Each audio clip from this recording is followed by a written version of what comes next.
Good morning, good evening, good afternoon to my global audience. Walter Cotton back at you with another installment of My Patriot Report.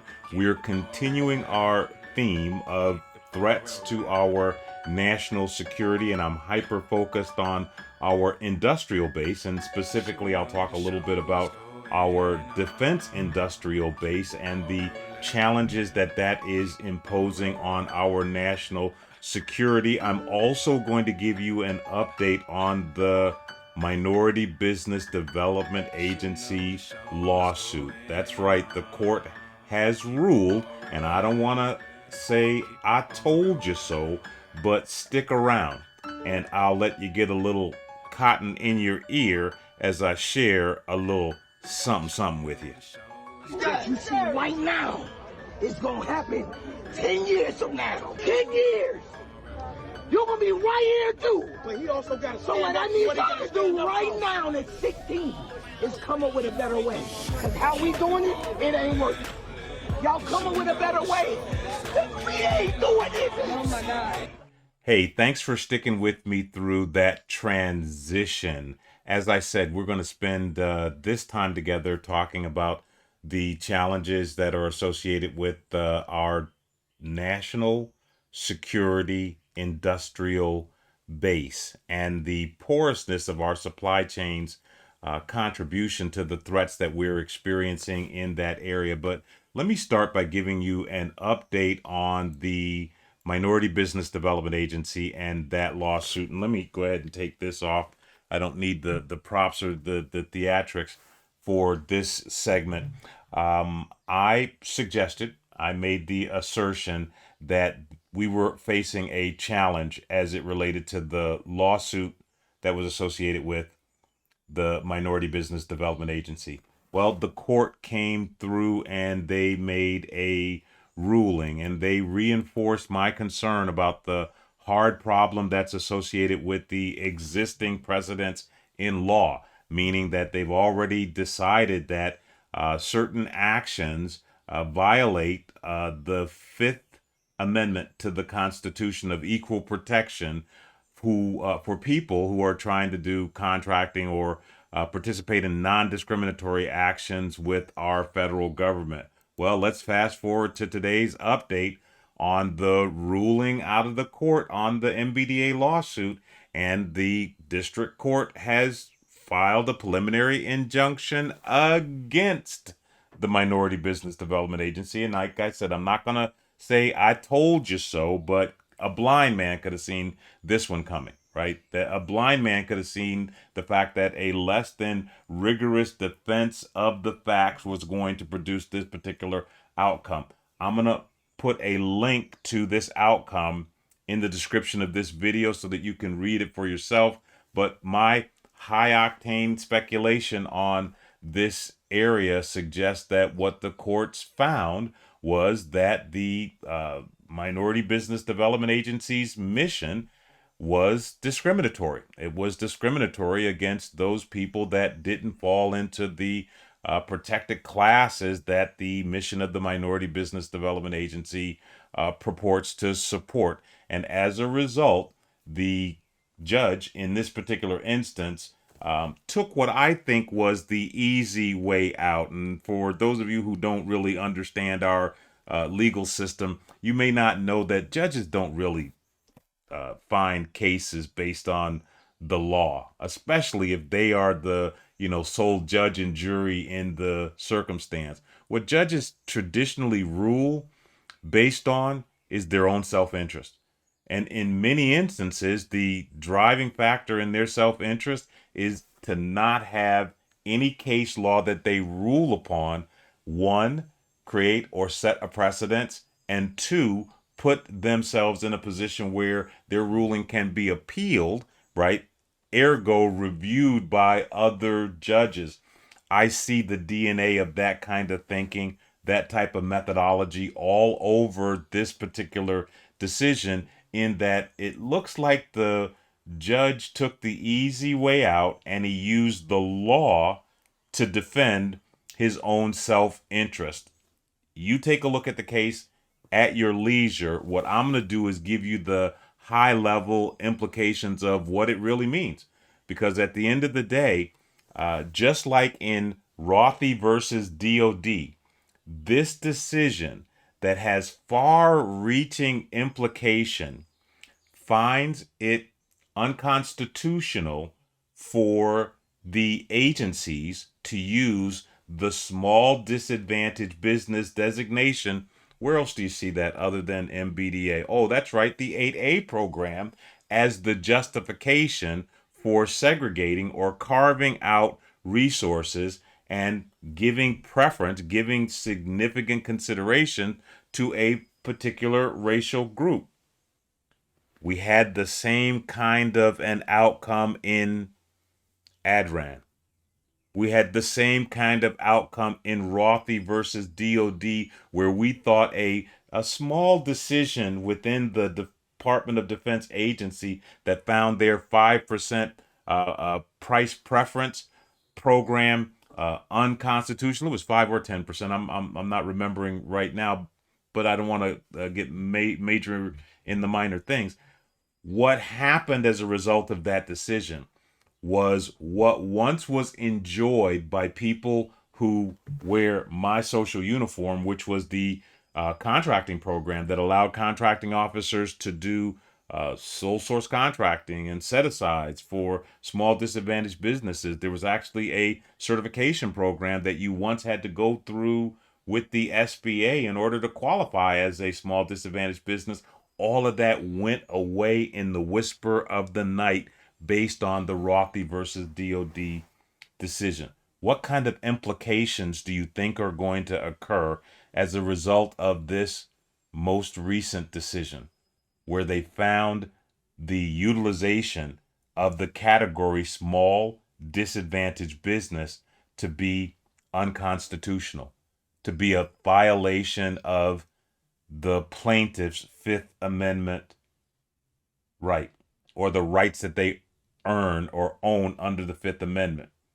High octane speculation would suggest to me that every program, wink, wink, that utilizes small disadvantaged business as the foundation of the mission is in the crosshairs. And that means those of you that are enjoying the 8A program, you need to pay close attention to this particular ruling, this particular decision, because there is a case moving through the legal system right now that is hyper focused on finding the 8A program equally unconstitutional. What does that mean from the national defense protection or the national defense perspective?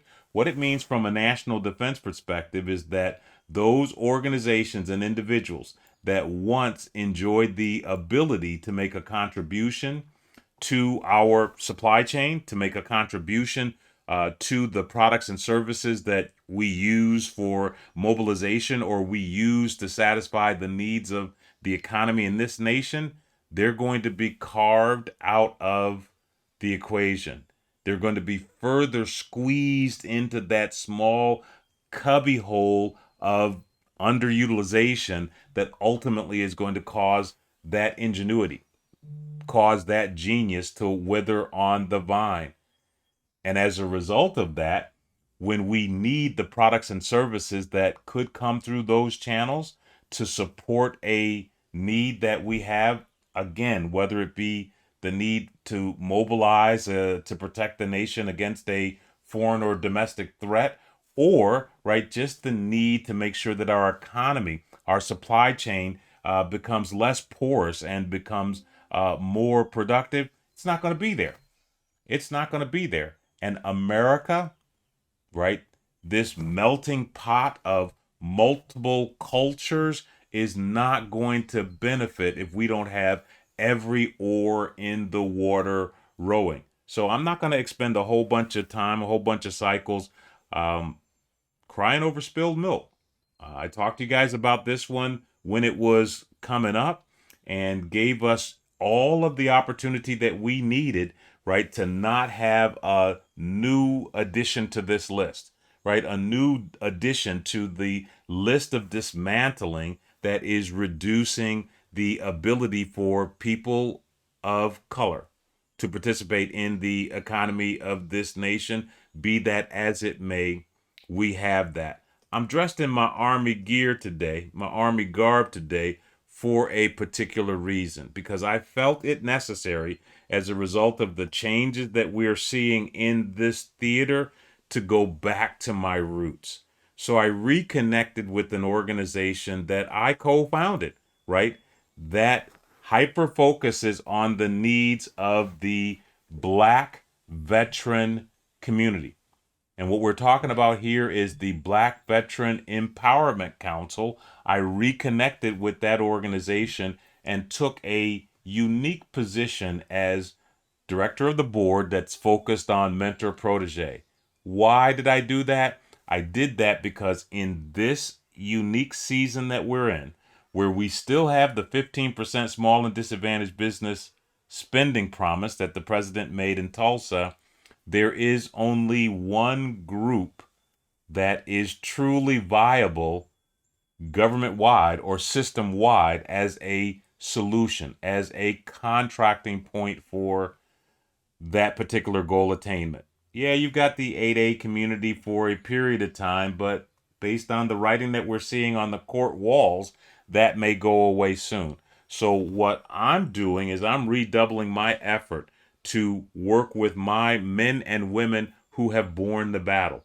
My men and women who've given their pound of flesh for this great nation like I have, and prepare you to take advantage of this enormous windfall that has been created for you by decisions like the one that we're seeing in the MBDA lawsuit, right? We have a smaller pool of small disadvantaged businesses that are viable to contract with, and I'm going to make sure that him and her who bore the battle, particularly those that wear my social uniform, have the maximum practicable opportunity to participate in contracting actions.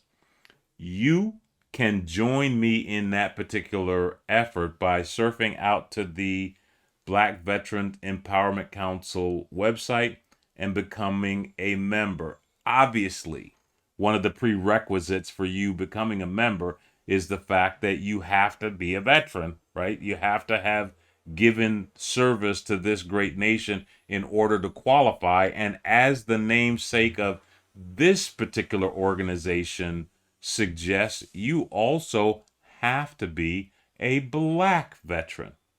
We are going to change the game one contracting action at a time, one business entity at a time, and we're going to utilize our patriotic position in these United States to accomplish that goal. I wanted to make this one a quick hitter quitter because it looks like I'm going to have to fire up my social media engine, because I can't believe that I was the only person out there sounding the alarm or this alarm about the Minority Business Development Agency. I cannot believe that the popular media, much less the minority media, didn't pick up on this major, right, this multi-billion-dollar threat to the fabric of the Black economy. But be that as it may, they didn't. So Walter Cotton reporting for duty. I'll see you during the next podcast. You know the show is going on. Keep the ball rolling. Keep the ball rolling.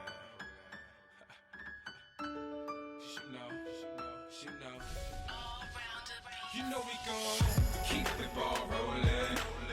'Cause you know the show is going on. If you see them hating on it, do them dirty and brush them shoulders off. 'Cause only drinks can fade. There's nothing to be afraid of. If you can't take it, then we'll take it from here. We'll take it from here. So we'll take it from here. Gon' carry on, we gon' run it this year. I'm talking marathon. When they endorse, of course it'll triple. Triathlon. So if you up for the ride, then put your saddle on. We on the change from plaque nothing to platinum. Only plaque that I've seen yet is in back of my gums. On the market set, go set it from the get-go. I'm the purist, this is insurance. I only want the green, you can hold the gecko. 'Cause they all state the same shit. So I'ma coin a phrase to change it. We here now, and we ain't playing fair. Used to be poor, so as kings, we gon' rain here. I'm ahead of my class, while they sit in the back. I learn to master the charts like I'm sitting the math. I know they felt the wrath and I can't